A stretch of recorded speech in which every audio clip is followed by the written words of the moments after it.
Muy buenas noches, hermanos. Bienvenido a una sesión más de Moclan Perú. Estoy muy contento de estar con ustedes en esta noche y con mucho entusiasmo de comenzar un nuevo ciclo en nuestros estudios de teología bíblica en Moclan Perú. Y en esta noche, hermanos, vamos a estar hablando, una introducción general a los cursos y una introducción también a teología bíblica. Eso es lo que vamos a estar viendo, hermanos. Gracias por haberse matriculado. Hemos dejado en el grupo solamente aquellos que están matriculados actualmente llevando una de las clases en Moclan, ya sea de creación a nueva creación o Nuevo Testamento 1, hermanos. Si alguno que debería estar en el curso no lo está llevando, avísenos, o que ustedes saben para agregarlo inmediatamente al curso, hermanos. Pero una vez más repetirles que el grupo es solamente, y las sesiones son solamente para los estudiantes que están actualmente llevando el curso. Cualquier persona puede participar de cualquier sesión, independientemente de cualquier curso que esté llevando. Entonces, los hermanos que están llevando el curso de creación a nueva creación, si quieren estar ahí viendo las preguntas que le hacen al hermano Moisés Sumaeta, pueden estar también, y viceversa.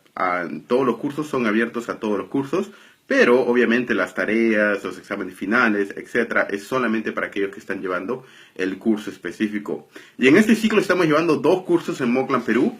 Estamos llevando el curso CNC de creación a nueva creación, que es el curso básico de introducción del primer año, y luego el curso Nuevo Testamento 1. Aquellos que están llevando el curso Nuevo Testamento 1, Teología de los Sinópticos, es porque previamente han aprobado el curso de creación a nueva creación. Entonces, si no aprobaste el primer módulo y lo estás volviendo a llevar, no te desanimes, sigue adelante, y bueno, eso sería todo para decirles. Hermanos, quisiera mencionar algo sobre la responsabilidad que tenemos aquellos que estudiamos las Escrituras. Actualmente en el Perú, 92% de nuestros pastores no tienen ningún tipo de formación teológica. 92% de nuestros pastores. La biblioteca promedio del pastor promedio en Perú es alrededor de 5 volúmenes. Y no son siquiera volúmenes técnicos o de teología, son usualmente obras devocionales, hermanos. Y esto es algo que está en mi corazón y creo que debe estar también en su corazón, hermanos, porque la importancia suprema que tiene la teología bíblica y la exposición de las Escrituras es sobre toda otra cosa, hermanos. Y déjeme mencionarle algo. Dios no solamente decide aquello que va a hacer, sino también decide cómo lo va a hacer. Y en la providencia de Dios, Él ha decidido que va a salvar hombres y mujeres pecadores, que va a edificar su iglesia, que va a construir su reino, que va a cambiar la sociedad, pero la manera como Él lo va a hacer también lo ha dicho. No va a ser a través de política, no va a ser a través de caridad. La manera como Dios va a obrar un cambio es a través de la predicación de la palabra de Dios, hermanos. Y ahora, cuando me refiero a la predicación de la palabra de Dios, es algo que tenemos que entender. Y esta es una breve introducción, hermanos, a teología bíblica, pero en muchos púlpitos y en muchos seminarios, yo recuerdo cuando estaba estudiando en el seminario, etcétera, me decían, predica la palabra. Predica, predica, predica, predica. Pero ¿qué es realmente predicar la Biblia, hermanos? En la mayoría de nuestros púlpitos, en realidad lo que ocurre es que alguien lee un verso o unos versos de las Escrituras, cuenta 2 o 3 historias, y los conecta con 2 o 3 conceptos de teología sistemática, pero no explica realmente lo que está el pasaje en la historia de la redención de Dios, hermanos. Uno puede predicar sobre el libro de Juan sin estar realmente predicando la Biblia, hermanos. Yo creo que muchos de nuestros púlpitos adolecen de esto. Están los domingos por la mañana llenos de gente, pero en realidad no se predica la palabra. Déjenme ponerles un ejemplo en esta primera parte. Ustedes han escuchado, y algunos ya lo saben porque he mencionado este ejemplo antes, pero ustedes probablemente han escuchado la historia de David y Betsabé, ¿verdad? Todos hemos escuchado la historia de David y Betsabé, cómo David comete adulterio fornicando con Betsabé, ¿verdad? Yo he escuchado innumerables prédicas sobre este tema. Y usualmente la prédica va como lecciones sobre cómo no adulterar. Ahora, hermanos, ¿cuáles son los dos eventos más importantes del Antiguo Testamento? Probablemente los dos eventos más importantes son el Éxodo y el exilio. Ahora déjenme hacerle una pregunta. ¿Cuál fue el propósito por el cual Dios inspiró la historia de David y Betsabé? Y déjenme darle dos opciones. A. El propósito por el cual Dios inspiró la historia de David y Betsabé fue para enseñarlos una lección moral sobre cómo no cometer adulterio. O B. El propósito principal por el cual Dios inspiró la historia de David y Betsabé fue para enseñarnos las causas primarias por las que el reino de Israel se dividió en el reino del norte y el reino del sur, y lo que tuvo la consecuencia final del exilio, el evento más importante del Antiguo Testamento, junto con el Éxodo. ¿Se dan cuenta? Ese es. No digo que no pueda sacar una aplicación del adulterio y David y Betsabé. Claro que puedo hacerlo. Pero ¿cuál es el propósito primario? Si yo explico la historia de David y Betsabé y no lo conecto realmente con el propósito del autor, no estoy interpretando correctamente la Biblia y estoy menguando el poder del Espíritu Santo que obra a través de la palabra, hermanos. No existe obrar del Espíritu, usualmente, no digo de manera milagrosa, sino usualmente, si no es por la palabra. Y no existe palabra sin Espíritu. Palabra y Espíritu van de la mano. Y es por eso que estamos enseñando teología bíblica en Moclan, Perú. A lo largo de estos 18 cursos, usted va a tener un entendimiento de Génesis a Apocalipsis en los próximos 2 o 3 años, de una manera que le va a llevar no solamente a interpretar correctamente las Escrituras, sino a aplicarlas en vida para usted mismo, para su ministerio y su familia, hermanos. Y quisiera hablarles un poco, antes de darles tiempo para preguntas y respuestas, y explicar el contenido de los cursos, etc. Bueno, estamos llevando un curso de teología bíblica, pero ¿qué es teología bíblica? ¿Alguna vez se ha puesto a pensar en eso? No significa teología bíblica alguien que cita versos de la Biblia, por si acaso. El diablo citaba versos de la Biblia, ¿verdad? Pero no lo citaba bien, ¿verdad? Y eso no es teología bíblica. En mucho del debate contemporáneo, a veces en teología sistemática, una persona tira un verso y la otra persona tira otro verso, pero realmente no están interpretándolos correctamente. La teología bíblica tampoco es una escuela de interpretación alemana o inglesa o etcétera. La teología bíblica tampoco es un nombre. Hay una misión en nuestro país que se llama la Misión Bíblica Bautista, a la cual quiero y respeto mucho, pero no significa que su teología sea más bíblica que la de alguien de Alianza, por ejemplo, o de otra denominación bautista o denominación en nuestro medio. El hecho de que una persona tenga el rótulo bíblico no le hace bíblico, sino es realmente cómo interpreta la Biblia.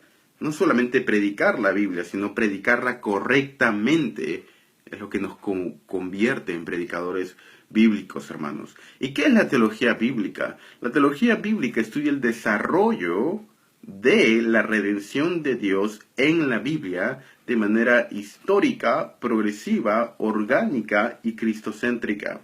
¿Y a qué me refiero histórica, progresiva, orgánica y cristocéntrica? Bueno, histórica es que la teología bíblica está basada en la historia, hermanos, en la historia del Antiguo Testamento. Cuando nosotros leemos el Antiguo y el Nuevo Testamento, primariamente, aparte de probablemente los libros de Proverbios, pero primariamente lo que estamos leyendo es historia. Incluso las epístolas pastorales tienen un contexto histórico de Pablo, en la cual Pablo está respondiendo a preguntas específicas de su tiempo. Y a menos que comprendamos la historia de lo que estaba ocurriendo, no podremos interpretar correctamente la Biblia. Por eso la teología bíblica es histórica. Déjenme poner un ejemplo. Dios está airado contra el pecador todos los días del mundo. Salmos 5:11, 5:7. Dios está airado contra el pecador. Yo digo, ¿qué verso estás usando para decir que Dios está airado contra el pecador? Estoy usando los salmos. Sí, pero ¿no has leído que es un salmo imprecatorio que está dirigido contra el público cananeo específicamente? ¿Quiere decir eso que voy a ir y voy a cortarle a una mujer embarazada, abrirle por el medio el vientre? ¿Que voy a tomar sus hijos y los voy a estrellar contra las rocas de las peñas, como dice el Salmo 133? Alguien diría, no. Entonces yo no puedo tomar un salmo que está en un salmo imprecatorio, en un contexto específico, de un evento histórico específico, y decir, Dios odia a todo el mundo. Ahora, con esto no quiero decir que no existe ira de Dios. Por supuesto que sí. El Señor se aira y es justo. Y el Señor se aira y tiene ira, etc.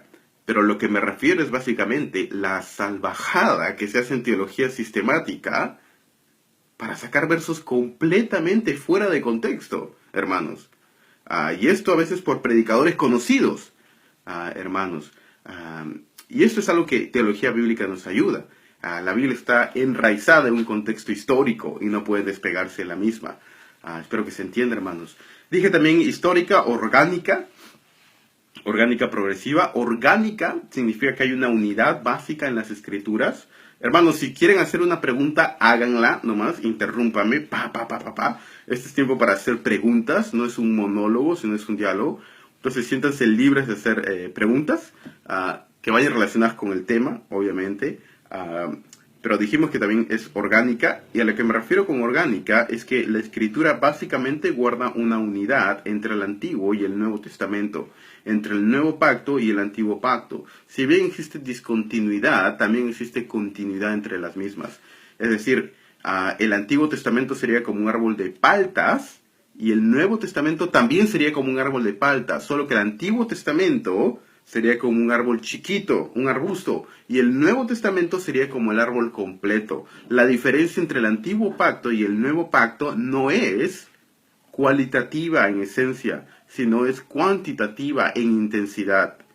Lo contrario a esto me diría a decir que el Antiguo Pacto no tiene nada que ver con el Nuevo Pacto, por ejemplo, y que el medio de salvación en el Antiguo Pacto fue a través de la ley, y que el medio de salvación en el Nuevo Pacto es a través de la gracia. Básicamente alguien diría que la salvación en el Antiguo Testamento era por obras, mientras que en el Nuevo Testamento es por fe. Eso es casi hereje. Siempre ha sido la salvación después de la caída de Adán, siempre ha sido la salvación por gracia de Dios, nunca ha sido por guardar la ley mosaica.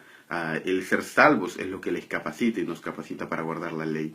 Y eso, por ejemplo, es otra manera en la cual la teología bíblica asume una unidad orgánica de las escrituras. Dijimos también histórica, dijimos orgánica, dijimos progresiva, y con progresiva nos decimos esto, que en el Antiguo Testamento o en el Antiguo Pacto, los mismos símbolos, etcétera, estaban presentes que en el Nuevo, pero en una manera escondida, o en una manera simbólica como sombras. Es decir, por ejemplo, en el Antiguo Testamento los sacrificios que se hacían en el templo, los sacrificios que se hacían en el templo apuntaban a una realidad muchísimo mayor, pero similar, que se lleva a cabo en la muerte de nuestro Señor Jesucristo. ¿Se entiende? Hay esa progresión en intensidad de revelación entre el Antiguo Pacto y el Nuevo Pacto. Y eso es a lo que nos referimos con en la progresiva. El hermano Eduardo Bazán pregunta, hermano, ¿se podría decir que la teología sistemática es lo que predomina en el Perú? Los ejemplos que han dado y que he escuchado siempre y más casos aún. Sí, hermano.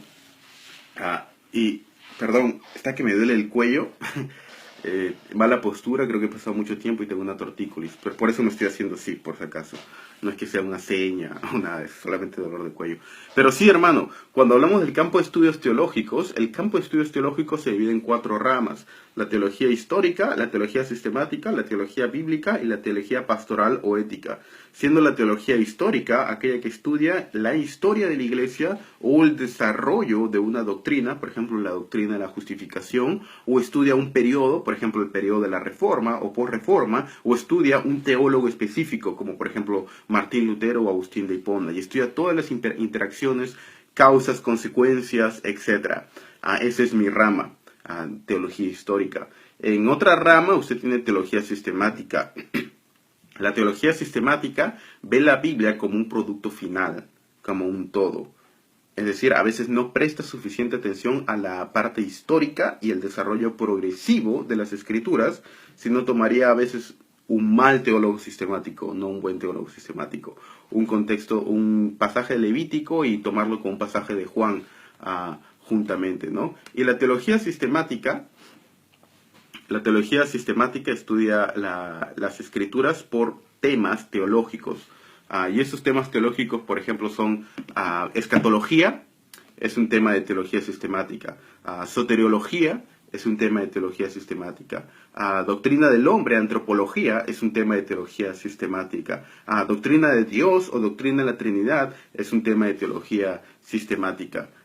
Y esto es a lo que estudia la teología sistemática, ¿no? Incluso, por ejemplo, un método de interpretación, ya sea que alguien se incline a los 5 puntos del calvinismo, o 4 puntos, o calvinista de 4 puntos, o de 3 puntos, o de 4 puntos y medio, de 4 puntos y 3 cuartos, y todas las raras variantes que hay. Eso es un tema de teología sistemática. Luego usted tiene la teología pastoral y ética, y en la teología pastoral y ética está, por ejemplo, lo que es misiones, consejería, administración de la iglesia, ministerio pastoral, etc. Esa es teología pastoral. Y luego finalmente usted tiene teología bíblica. En la teología bíblica usted tiene ahí estudio de hermenéutica, griego, hebreo, historia de las escrituras. Usted analiza la escritura por libros, es decir, la teología de Romanos, o la teología de Marcos, Lucas, etc. La estudia por temas. ¿Cuál es el tema, por ejemplo, de la idolatría y cómo se va desarrollando desde Génesis hasta Apocalipsis progresivamente? O usted estudia también el tema, por ejemplo, de por autores. ¿Cuál sería la teología de Pablo? ¿Cuál sería la teología de Juan? ¿Cuál sería la teología de Ezequiel, etcétera? O por temas, como el tema del reino. Y sí, hermano, es que la teología sistemática es lo más, cuando se hace mal, es lo más fácil. Entonces yo solamente tomo un libro, tomo cualquier verso y lo descontextualizo, ¿no? Entonces, cuando no hay un buen conocimiento bíblico, la dogmática reemplaza a la Biblia. Y en muchos de nuestros púlpitos, la dogmática, es decir, lo que mi pastor cree, o lo que mi misión cree, o lo que mi denominación cree, ha reemplazado a una exégesis seria de las Escrituras. Y si a eso le suma que el 92% de los pastores no tiene formación teológica, ni siquiera vieron el examen PISA, estamos bien mal en educación, ni acceso a libros, y ni acceso al internet hasta hace 10 años, entonces se crea esto, ¿no? Básicamente una dogmática en teología sistemática en la cual la gente debate por puntos realmente que no comprende. Y deje de ponerle un ejemplo, por ejemplo, doctrina del hombre. ¿Cómo sería, por ejemplo, cómo se estudiaría doctrina del hombre en teología sistemática y cómo se estudiaría doctrina del hombre en teología bíblica?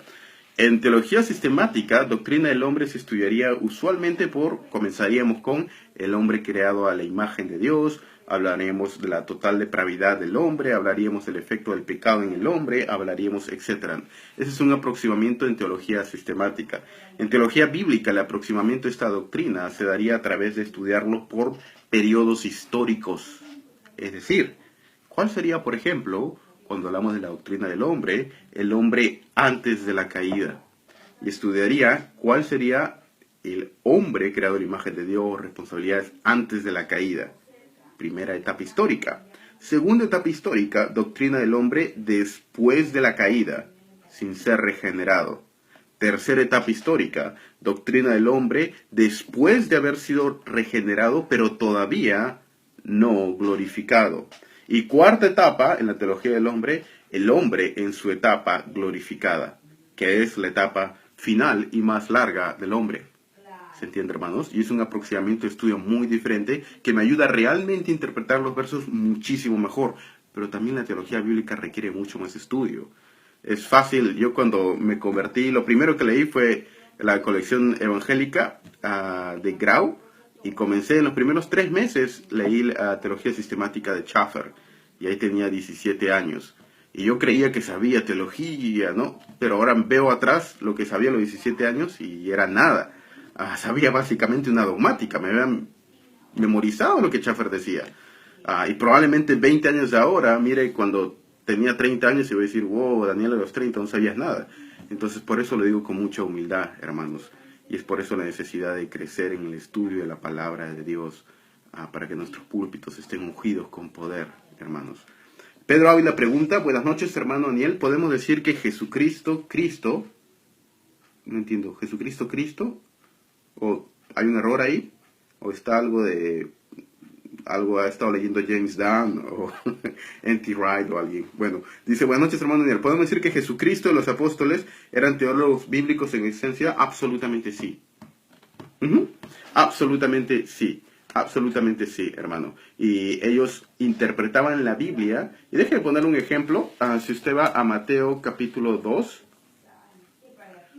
si usted ve en Mateo capítulo 2, verso 13, dice, y levantándose José tomó al niño de noche y a su madre y se trasladó a Egipto. Estuvo allá hasta la muerte de Herodes, el grande, para que se cumpliera lo que el Señor habló por medio del profeta diciendo, de Egipto llamé a mi hijo. Entonces, ¿qué está haciendo Mateo ahí? De Egipto llamé a mi hijo. Bueno, está interpretando la Biblia de manera bíblica teológica. Está haciendo una referencia al Antiguo Testamento, específicamente me parece que la cita es de Éxodo capítulo 4, versos 22 al 23, en los que Dios libera a Israel del Éxodo, y Dios le dice a Faraón, deja a mi hijo, hablando de Israel, salir y adorarme. En el Antiguo Testamento, Israel es llamado el Hijo de Dios. Y cuando Mateo cita un pasaje de Oseas, en el cual Oseas está interpretando la historia de Israel de manera bíblica teológica, y luego Mateo aplica esto a Cristo, llamando y haciendo Cristo como el verdadero Israel. Es decir, que cuando Cristo salió de Egipto, perseguido por Herodes, fue un paralelo cuando Israel en el Éxodo también salió de Egipto. Y luego ustedes leen qué ocurrió después de que el Israel étnico, saliera de Egipto. Fue sentado en el desierto, ¿verdad? ¿Qué ocurre después de que el Señor Jesucristo en la narrativa de Mateo, capítulo 2, o en la narrativa de Lucas, capítulo 3, sale de Egipto? Bueno, es llevado al desierto para ser tentado, como dice Mateo 4, Lucas 4. Entonces ustedes pueden ver un paralelismo entre la historia de Israel, incluso en las tentaciones que Israel sufrió en el desierto y en las tentaciones que Cristo sufrió en el desierto, para probar de que Cristo era el verdadero Israel, por ejemplo, el nuevo y mejor Israel. Y se dan cuenta de estas conexiones, hermanos, que hay, por ejemplo, en Mateo, Éxodo, etc. Sí, esencialmente yo creo que el teólogo más sistemático, pero un buen teólogo sistemático, era el apóstol Pablo. Pablo era genial en la manera como combinaba teología bíblica y sistemática, ¿no?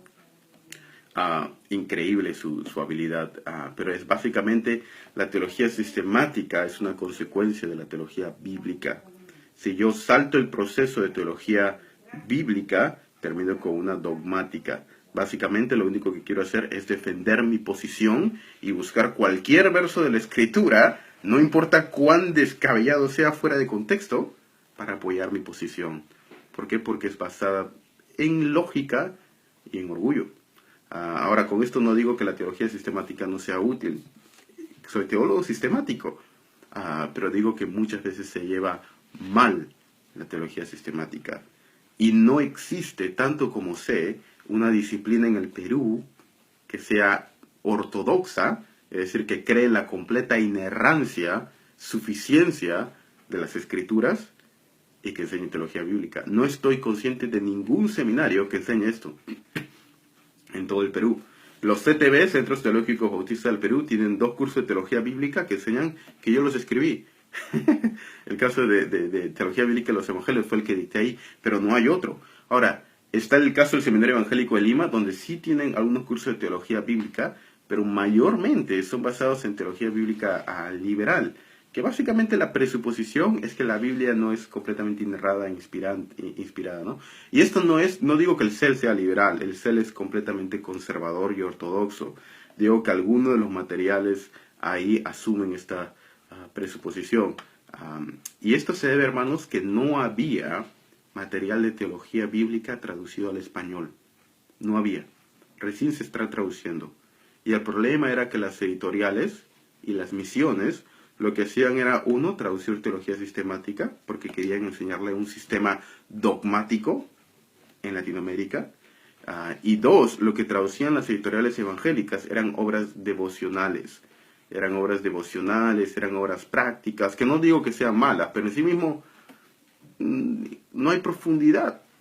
No hay nada de profundidad en muchas de las obras devocionales, ¿no? Rick Warren, ¿no? Que es una buena obra devocional, pero no vas a predicar la Biblia de Rick Warren, ¿no? O Warren Wiersbe, ¿no? Mientras que los que traducían las obras académicas eran las bibliotecas católicas.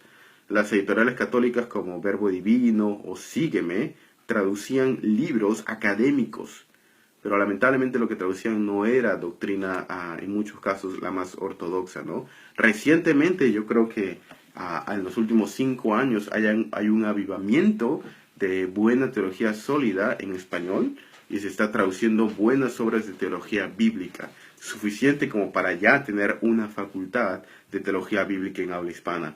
Y eso es lo que estamos haciendo, hermanos. Al terminar, yo creo que esto... Sí, a ver, Jorge Isaac Robles tiene una pregunta. Pastor, dado que menciona a Pablo, ¿por qué se dice que los evangelios han sido influenciados por la teología paulina?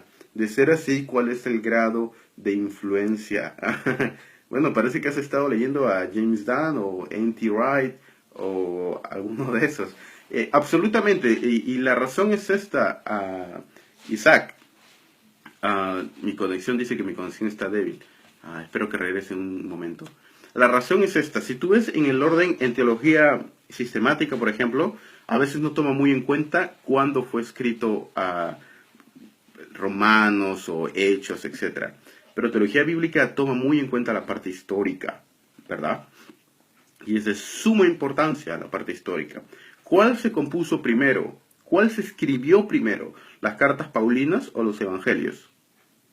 Bueno, espero que todos estemos de acuerdo que hay una diferencia de hasta 50 años entre las cartas paulinas y los evangelios. Las cartas paulinas se escribieron mucho antes que los evangelios, siendo la primera carta paulina escrita probablemente en el año 46 después de Cristo, mientras que siendo la última carta de los evangelios, hay dos posiciones en esto, pero tomemos que Juan fue escrito en el año 92. Entonces hay casi 50 años de diferencia entre los evangelios y las epístolas paulinas. Ahora, Pedro conocía a Marcos y Marcos conocía a Pedro. Y debemos tener algo en cuenta, hermanos, que cuando leemos una carta paulina, por ejemplo, la carta de Pablo a los Efesios, ¿era Efesios una congregación local o era Efesios un distrito o una provincia? Efesios era una provincia, como decir Arequipa. Y Pablo escribió una carta a toda la ciudad de Arequipa, y esa carta se copiaba y se distribuía y se leía en todas las iglesias en Éfeso o en todas las iglesias en Arequipa. Estos son con las epístolas carcelarias, entre otras, ¿no? Entonces, ¿quién estaba ministrando en Éfeso? ¿No estaba ministrando Juan y Timoteo?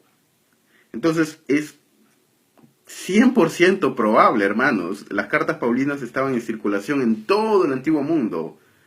Y cuando Marcos comienza a escribir, que yo creo que Marcos fue el primer evangelio sinóptico escrito, de repente el hermano Moisés tiene una opinión diferente de la interpretación de Lucas o doble Lucas, etc. Pero yo creo que fue Marcos, y si asumimos que Marcos fue escrito para el año 70 o después del 70, después de la persecución de Nerón y antes de la caída del templo, en el año 67-68, ya había más de 20 años de circulación en las epístolas paulinas.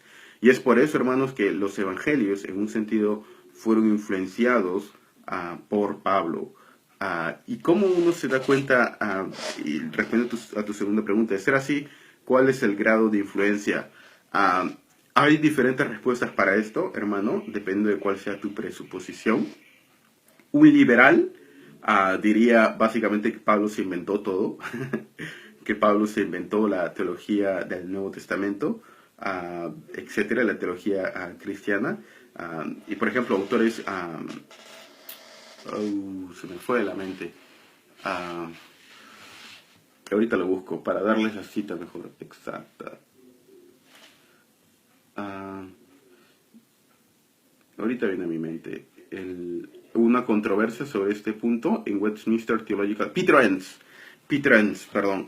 Enns, que era profesor de la facultad en Westminster en Antiguo Testamento, tomaba esa postura, por ejemplo, que Pablo se había inventado y que Adán no era un Adán histórico, etcétera, ¿no? Y dicen que básicamente ahí viene la consecuencia de que básicamente los evangelios no hablan de un Jesús histórico, y ahí surge la búsqueda del Jesús histórico con autores como, por ejemplo, Rudolf Bultmann, Albert Schweitzer, entre otros, ¿no? ¿Creo eso yo? Absolutamente no. Yo creo que el Jesús de los evangelios es un Jesús absolutamente histórico, y los milagros fueron reales y completamente históricos. Entonces, como desde un punto de vista ortodoxo, respondería que el grado de influencia de Pablo es yo creo que es cristológico, especialmente en Juan. Hay una diferencia de casi 25 a 30 años entre los evangelios sinópticos y Juan. Y Marcos tiene lo que se conoce como una cristología de abajo, es decir, presenta un Cristo mucho más humano, mientras que Juan, el Evangelio de Juan, presenta un Cristo mucho más divino, y es trinitario, y es una teología exaltada, cristológica, ¿no? Yo creo que de repente ahí puede haber una influencia paulina por el tiempo, sin que esto signifique que Juan se inventó lo que estaba escribiendo. Yo una vez más lo repito, Juan completamente todo lo que escribió fueron eventos reales, históricos, y Juan es historia teológica, ¿no? Entonces, eso sería, Isaac. Yo creo que es una pregunta bien amplia, y más adelante si me das un punto más específico, por ejemplo, el Sermón del Monte, o no sé, una enseñanza de Cristo, o el tema del Hijo del Hombre, podría profundizar un poco más, ¿no? Ahorita estoy dando algo general. Augusto Montoya pregunta, Jaime, ¿nos puedes explicar qué es un liberal, por favor? Para poder diferenciar con los más reservados. Gracias. Claro, hermano, sí. Si le pregunta usted a un liberal quién es un liberal, le diría una respuesta diferente. Pero dentro del campo ortodoxo, evangélico, lo que diferencia a un liberal de una persona ortodoxa en cuanto a las escrituras es su presuposición en cuanto a la inspiración e inerrancia de las escrituras. Hay debate en cuanto a esto, pero yo, yendo a la escuela antigua, clásica, histórica, diría que una persona es ortodoxa cuando cree en la...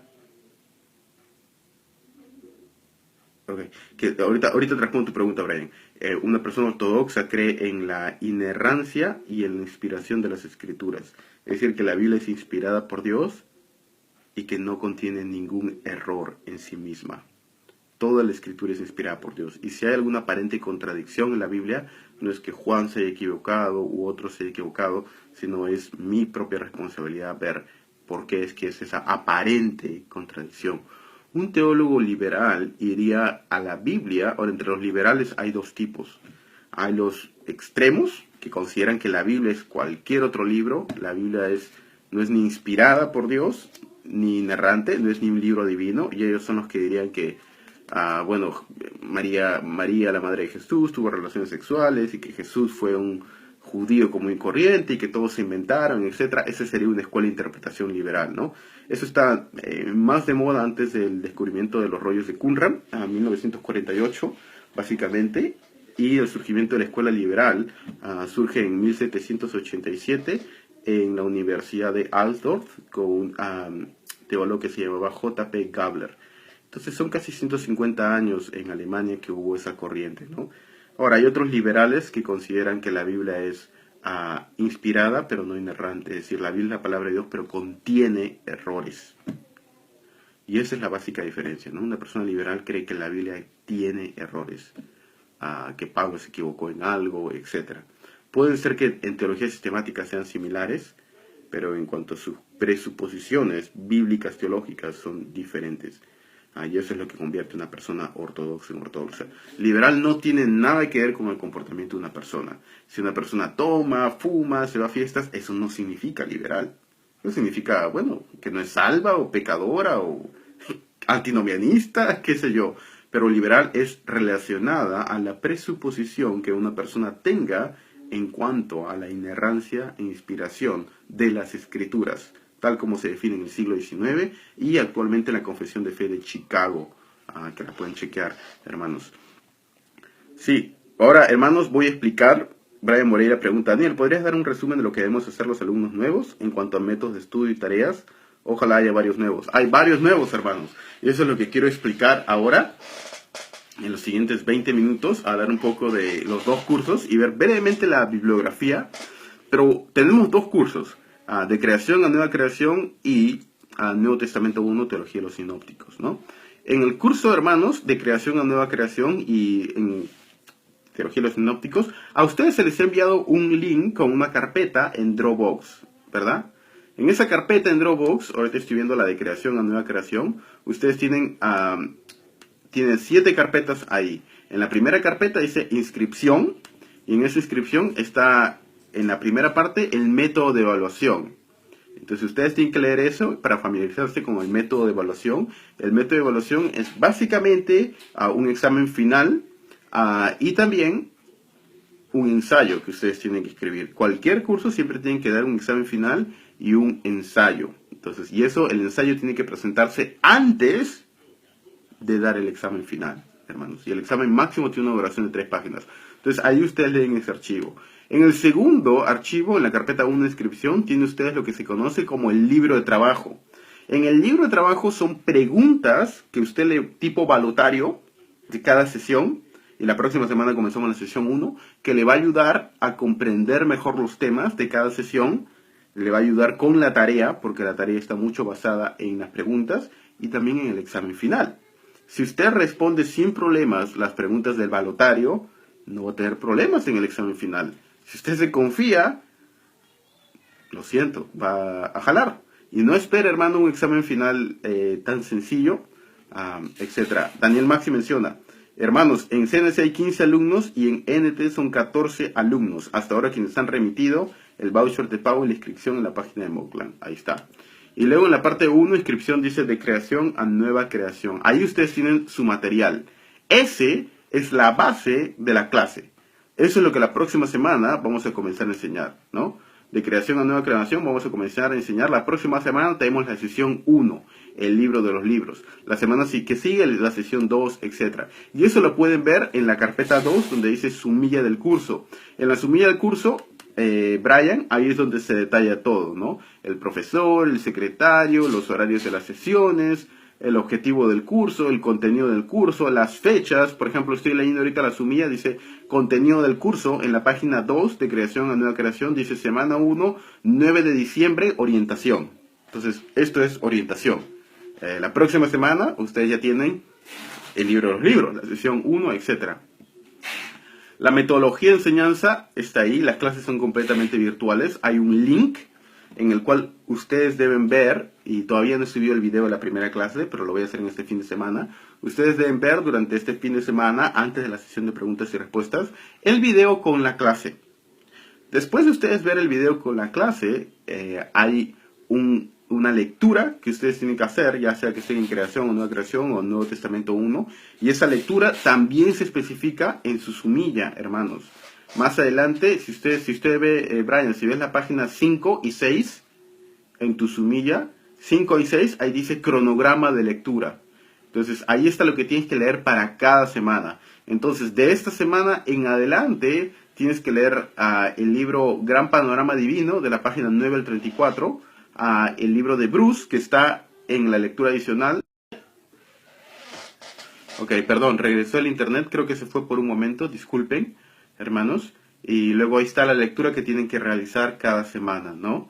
Luego está el sistema de evaluación, también en la sumilla. Entonces ustedes tienen, y el grupo, esta sesión en vivo es solo para preguntas y respuestas, comentarios sobre algún punto difícil, etcétera. Pero no vamos a repetir todo el material, porque ustedes deben haber visto el video del material y deben también haber hecho la lectura relacionada con el material y deben haber también visto el video del material, ¿no? Entonces yo les animo que lean cuidadosamente su sumilla, que lean cuidadosamente esa carpeta, hermanos, porque ahí está indicado. Este es un curso de teología a distancia. ¿Qué significa eso? Que ustedes tienen que poner mucho de su parte y autodisciplinarse para poder hacer las tareas y las lecturas a tiempo. Si usted no se autodisciplina, si no tiene método de estudio, le va a ser difícil, ¿no? Entonces, lea ahí bien su sumilla, las coordinaciones. Vamos a crear un grupo de WhatsApp de creación a nueva creación y de Nuevo Testamento 1 en este fin de semana. Si usted no quiere estar en el grupo de WhatsApp, envíele un mensaje al hermano Daniel Maxi. Y ese grupo de WhatsApp es para preguntas y respuestas, donde voy a ir preguntando y responder algunas cosas. Ahí está el sistema de evaluación. Y hermanos, hay una parte donde dice también en la carpeta 3, dice ensayo. Y ahí hay documentos que le van a ayudar sobre cómo usted tiene que escribir su ensayo. En la parte 1 que dice inscripción, ahí hay un documento que le dice el tema del ensayo. Y en la parte 3, en la carpeta 3 donde dice ensayo, son ejemplos de ensayo, cómo escribir un ensayo, etcétera, ¿no? Luego usted tiene la lectura adicional en la carpeta 4. En el caso, esto es solamente de creación a nueva creación, porque de creación a nueva creación, hermanos, ustedes tienen que leer 2 libros. Uno de estos libros es este libro de aquí, El Gran Panorama Divino, que ustedes tienen que leer, es obligatorio para el curso. Y el otro es este de aquí, El Evangelio y el Reino, ¿no? Si ustedes se dan cuenta, son libros chiquititos, ¿no? Lo que tienen que leer en el Nuevo Testamento uno es del doble. Es un libro muchísimo más amplio, ¿no? Y para comprar el libro, ustedes pueden hacerlo en su librería preferida, Desarrollo Cristiano del Perú, el Inca, o hay una librería del hermano Juan Caicho, Librería Cristiana Berea, donde él da descuento especial para los alumnos de Moclan, ¿no? Perú. Entonces, Juancito Caicho, que está también en el grupo, pueden escribirle a él y él hace delivery. Él hace delivery de los libros y tiene muy buenos libros, el hermano Juan Caicho, ¿no? Tiene su librería en Surco. Entonces, los de creación o nueva creación tienen que leer esos 2 libros, aparte de la lectura adicional, ¿no, hermanos? Y eso todo eso está en la sumilla. Lean la sumilla del curso en la carpeta 2 varias veces, porque ahí está claro. Y están las lecturas, el cronograma de lectura, etc. Las preguntas que ustedes deben hacer son del material, de la clase y de la lectura. 3 fuentes. El material, que está en carpeta 1, ¿no? El material. La clase, que son los videos. Y también su material de lectura. Y luego ustedes tienen en la carpeta 5 tareas. Y esto es muy importante porque esto es nuevo, hermanos. En el caso de creación a nueva creación, cada semana vamos a ir agregando tareas. Ustedes tienen ahí 2 tareas, que son de la semana 1 y la semana 2. Ahorita acabo de abrir la sesión 1. Dice 01 CNC tarea. Fecha de entrega antes del 16 del 12. Y ahí está. La tarea debe ser enviada antes del 16 del 12 a moclanperutareas@gmail.com. Es un correo diferente, ¿se dan cuenta? Moclanperutareas, y ahí hay preguntas. Ahí hay preguntas del balotario, preguntas de la lectura, preguntas de la clase, etc.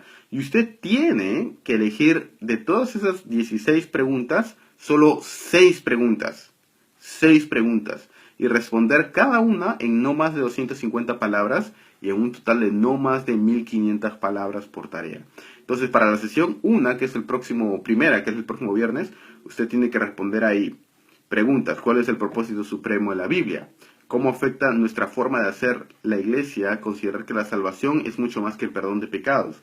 Hay otra pregunta. Con respecto al contenido y autoridad de la Biblia, Jerónimo enseña que los libros adicionales en la Septuaginta pueden ser ejemplos de la vida e instrucción de costumbres, pero no se deben aplicar porque ninguna de establecer doctrina estaría de acuerdo con esta afirmación. ¿Por qué? ¿Se dan cuenta, hermanos? Ahora, si usted no ve los videos, si usted no lee el material, si usted no hace la lectura, no va a poder responder al cuestionario.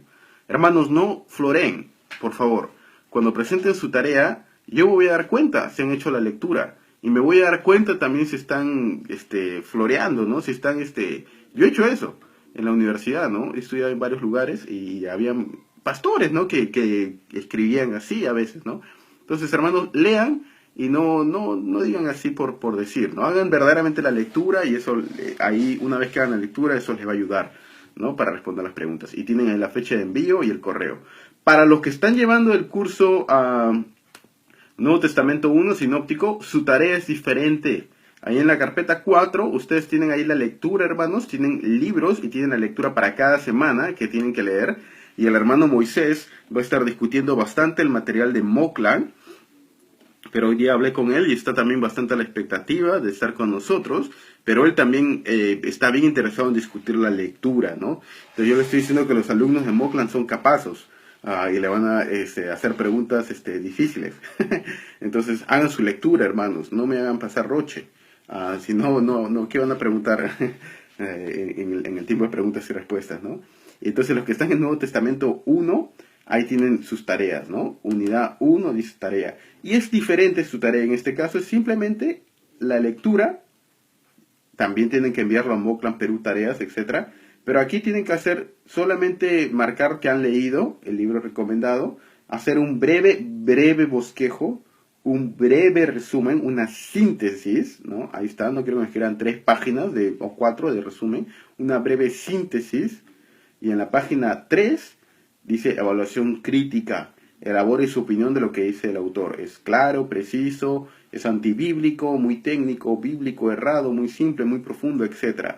Aquí ustedes tienen que básicamente interactuar críticamente con el material, hermanos. Un problema es de que muchos de nosotros leemos y cuando leemos no interactuamos con el material, no le hacemos preguntas al material.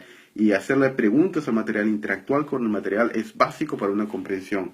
Luego sigue provecho ministerial y pastoral. ¿Qué impacto tuvo esta lectura sobre mí y sobre mi ministerio? ¿Cómo me ayudó? Etcétera. Y preguntas que surgen de la lectura. Si tuviera el autor, si usted tuviera a Don Carson y Douglas Moo, si usted tuviera a George Lott o Frank Tillman, o Robert Stein o cualquier otro, ¿qué pregunta le haría de la lectura?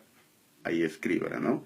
Y eso le va a ayudar. Y luego usted también tiene 2 preguntas que debe responder solamente en 200 o 250 palabras del libro de trabajo.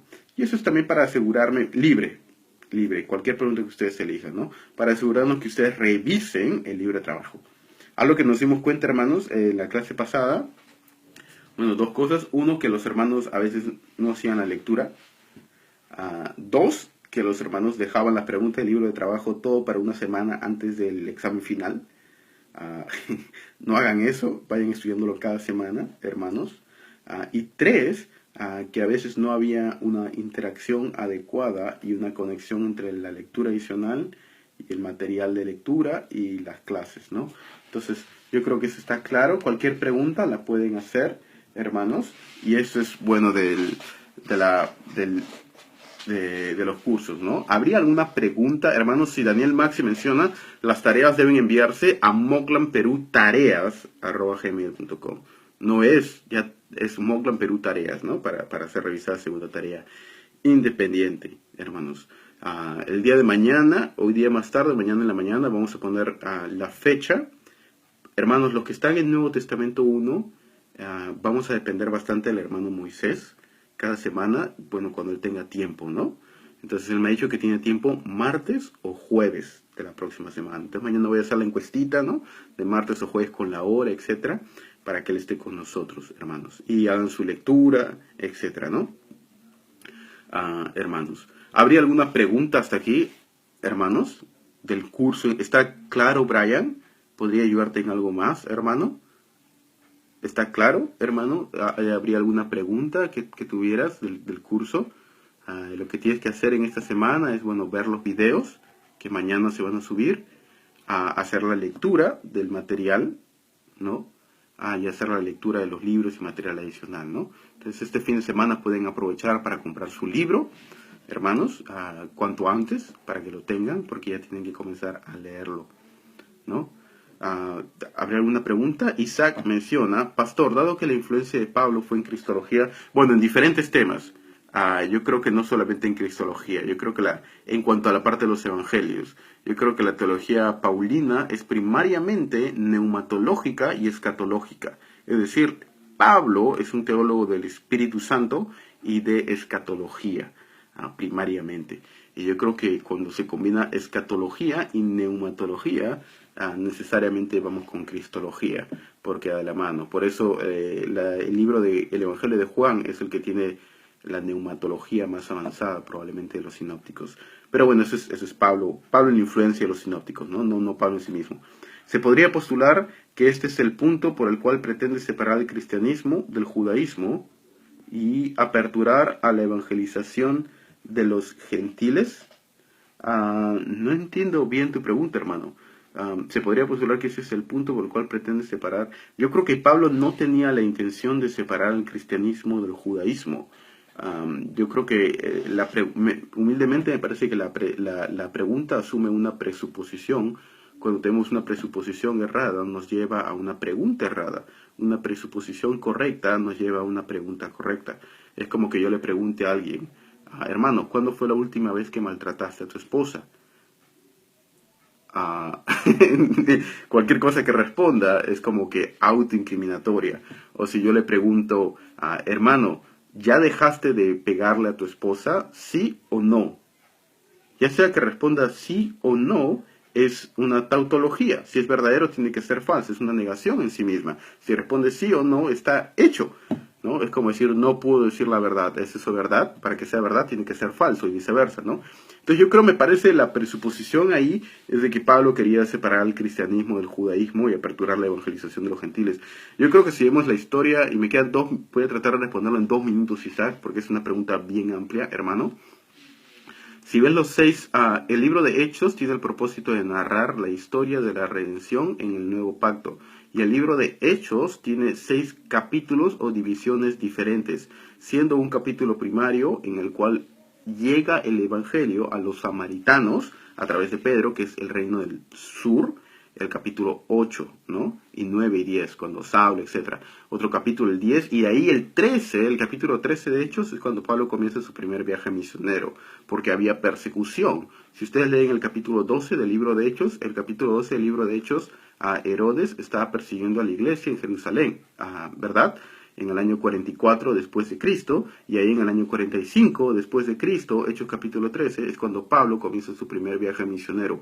No porque él tenga la intención de separar el cristianismo del judaísmo, sino porque había una persecución en la providencia del Señor hacia los cristianos en Judea, y una negación y endurecimiento de parte de los judíos. Pero en sí mismo no creo que Pablo, yo creo que fue forzado en un sentido, entre comillas, por el Señor mismo y por las circunstancias para aperturar un ministerio hacia los gentiles. Pero ese es un tema bien amplio, Isaac, y yo creo que vas a disfrutar mucho la clase de Teología de los Evangelios, y sobre todo cuando lleguemos a Teología de los Hechos, porque ahí vamos a interactuar con James Dunn, N.T. Wright y otros, ¿no? Algunos son muy buenos teólogos, otros son medios herejines, ¿no? Entonces, a leer con cuidado. Ok, dice el hermano Augusto, ¿cómo sé si ya estás inscrito en Moclan? Bueno, Brian dice clarísimo, hermano, gracias. Igualmente, Brian, gracias. Augusto dice, ¿cómo sé si ya estoy inscrito en Moclan? Bueno, Augusto, si estás viendo esto, es porque estás inscrito en Moclan. Este grupo es solamente para los que están inscritos en Moclan. Entonces, estás inscrito en Moclan, Perú. Significa que ya hiciste el pago, que estás en el proceso de aplicación, o ya presentaste tu aplicación, ¿no? Y si no has recibido una confirmación de Moclan Perú, esto va a ser en Moclan Australia, va a ser en los siguientes días, de repente un error en la aplicación, etcétera, ¿no? Pero ya hiciste el pago, entonces ya estás inscrito en Moclan, hermano, porque estás en el grupo de Moclan, que es solo para los que están aquí, ¿no? Daniel Max dice, los libros pueden encontrarlo en HTTP, Facebook, Librería Berea, ¿no? Augusto, sí, hermano, yo te envié, estoy seguro que te envié la carpeta del estudiante, hermano. Estoy seguro que te envié la carpeta del estudiante donde está la carpeta de Dropbox, ¿no? Y lo de la parte de Moclan Australia, eso vamos a resolverlo en los próximos días. A veces hemos tenido con un par de estudiantes que se han confundido en datos del supervisor, etcétera, ¿no? Pero eso, hermano Augusto, puedes conversarlo con el hermano Daniel Maxi, él es el secretario y te va a guiar en eso. Pero sí, ya estás inscrito, hermano, ya estás en Moclan, Perú. Bienvenido al grupo, hermano. Y ya voy a fijarme ahorita si es que has recibido la carpeta y te la voy a volver a reenviar solo por si acaso a través del email. Hermano, entonces nos vemos viernes, el próximo viernes. Sí, hermano, sí, para lo de Moclan, sí. CNC, sí, viernes. Y para los que están en el Nuevo Testamento 1, va a ser o martes o jueves, a definir el día de mañana. Y también cada semana vamos a ir anunciando, porque a veces puede haber un cambio, ¿no? A veces puede haber un cambio que no puede un viernes o puede otro día, entonces se cambia en la semana, ¿no? Pero generalmente va a ser los viernes, a no ser que ocurra algo, un viaje o salgo por ahí o lo que fuese, ¿no? Entonces, pero sí. Ahí está la página de Desarrollo Cristiano. Gracias, pastor. Gracias igualmente a Isaac por tus preguntas. Yo creo que enriquecen la discusión. Espero que haya sido de utilidad, hermanos, la introducción al curso y un poco algunos temas de teología bíblica. En general, hay mucho que se podría hablar. Mi pasión es el estudio de las Escrituras. Vida me falta para estudiar las Escrituras, hermanos. Y yo espero que eso mismo se contagie. Y es sobre todo porque el Espíritu Santo de Dios cambia vidas, naciones y sociedades al presentar una palabra ungida, presentando a Cristo glorioso en las Escrituras, hermanos. Y yo espero, y esa es mi oración sincera, que a través de los cursos de Moclan, ustedes maduren en conocimiento y semejanza a Jesucristo, nuestro Salvador, el cual murió y se entregó a sí mismo por su iglesia. Que Dios les bendiga, hermanos, que tengan un buen fin de semana y que adoremos en el día del Señor el domingo. Que Dios les bendiga. Hasta luego. Muchas gracias por estar aquí. Nos vemos.